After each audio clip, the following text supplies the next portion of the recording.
Hi investors, in this video we are gonna have a look at NIO, and if you've been holding like myself or you've been looking at buying this company, well, this video is an ample summary so you don't have to watch anything else after this. So let's get straight into it. So the first thing we're gonna look at are the deliveries for the previous month, and in this case is April 2021. This is very important because we are in the midst of a bit of an issue with chips, and at the same time we know that NIO has got production constraints because they don't own their own factory yet. So back on the delivery update, they said they delivered 7,102 cars in April 2021, and that's an increase of 125% year over year. Now, based on that, this is positive, okay? But in April 2020, obviously the deliveries were not very high. It wasn't a great year. There was a bit of a ramp up, if you remember, and if you've been subscribed to this channel. But overall, China wasn't completely out of the pandemic yet. They are now. They basically live a normal life, if you wanted to know the truth. And by the way, if you want to know the latest news on NIO stock, well, this is the channel. I make video updates as soon as any news on NIO comes out, so that you're always up to date. And by the way, I'm an investor, so I have a quite big interest in this company. And this is actually an update on the deliveries again from my friend Moneyball. Look him up on Twitter. The actually growth month on month of the deliveries was actually not a growth. The deliveries went down by 2%, obviously negligible, but that means that there is something, right? As I mentioned earlier, there are two things that NIO is facing. One is the chip shortage, and the other one could be the production constraints. Now, the company hasn't released any statement if one problem is bigger than the other and which one is affecting the deliveries the most. But one thing we can do is to look at the earnings report that came out a few days ago to understand what the company is doing and where it is in terms of financials. And so this is the balance sheet for NIO. The first thing that you need to look at is the gross profit in this case, because you see that NIO has managed to increase the gross profit in March this year, and it's quite big. They made $237 million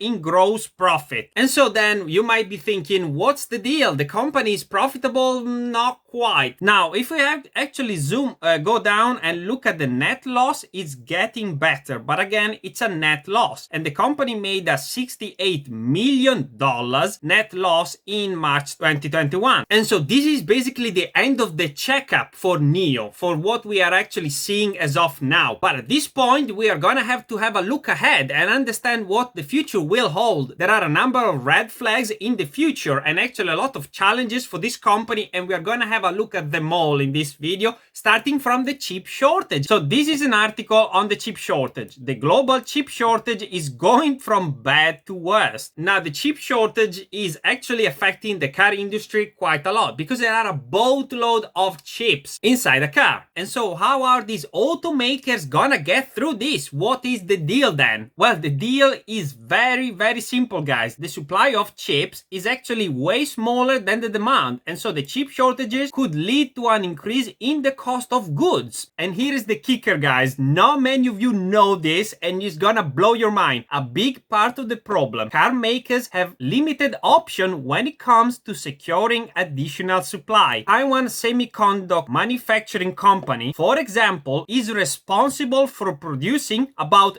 80%, guys, 80% of the microcontroller units used in cars. And so this is what's happening, guys. There is literally one company making that kind of microchips. And so it will be the case of, if the company is profitable, let's say Tesla, okay, this is a company that is profitable as of now, they can afford to actually take a hit and actually pay more for the same chips. Company will be overall less profitable, okay, but they will still be profitable.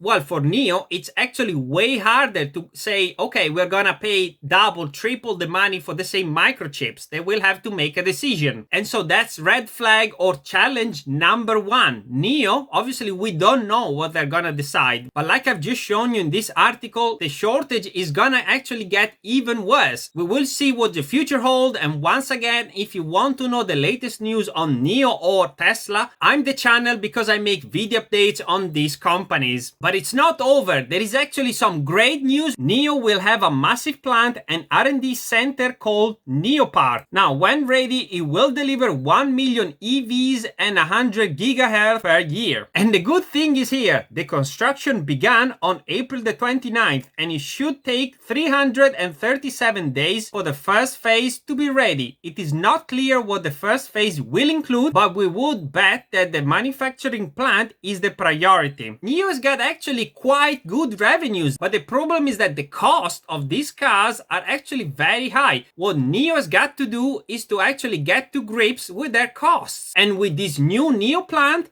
that is actually the goal, to actually have more control over the cost and become a profitable car manufacturer. So if this is all accurate, it means that in less than a year, we're gonna have a new plant churning out new cars for NIO, which is incredibly bullish if you were to ask me. And so this is about NIO, but we are also investors in NIO. I mean, I am an investor. And so we've been seeing the price of NIO actually having a lot of issues over the last months, and that is due to the tension between China and the United States. So let's have a look at the latest news on that. So that's why the US is threatening to delist China stars like Alibaba, and that includes NIO, obviously. Now, a tiny bit of background before. Why does the US want to access to the audits? When the Chinese chain Luckin Coffee, which was listed on Nasdaq, was found to have intentionally fabricated more than 300 million in sales, and then the company filed for bankruptcy protection after being fined 180 million by the SEC. So basically the US government is trying to protect the US investors. But there is one thing that you absolutely need to see, and I'm gonna show it to you right now. So why don't Chinese firms share their audits with the PCAOB? They say Chinese national security law prohibits them from turning over audit papers to the US regulators. And so basically the companies are at the moment unable to give the audits, which they actually have. That's the deal. They have the audits papers, but they cannot give it because of the tension country versus country. And so I'm not gonna pretend I have a solution for that, but what I can show you is what would happen if NIO gets delisted. So let's have a look at it. Here is what happens if you own a share of a Chinese company that gets delisted. And here we are. Once a stock is delisted, the company shares can keep trading through a process called over-the-counter. By the way, we know what over-the-counter stocks are, right? If not, just let me know in the comment section and I'm gonna give an answer to you. But that means the stock is outside the system of major financial institutions, deep liquidity, and the ability for sellers to find a buyer quickly without losing money. If you've been following this channel, I've been big on penny stocks, and most of them are over-the-counter stocks. So we know that the liquidity is very low and it's very hard to buy and also to sell. So you wouldn't lose your money. And by the way, I'm gonna make video updates on NIO when news comes out because I'm an investor and because I love this stock. And guys, if you want to buy NIO and you live in the UK, just open your very free trade account using the link below and you will get a free share worth up to £200. And if you want to know the latest news on another speculative play, how about IDEX? The video on the screen right now are the latest news on IDEX stock, another EV play, so click on the video.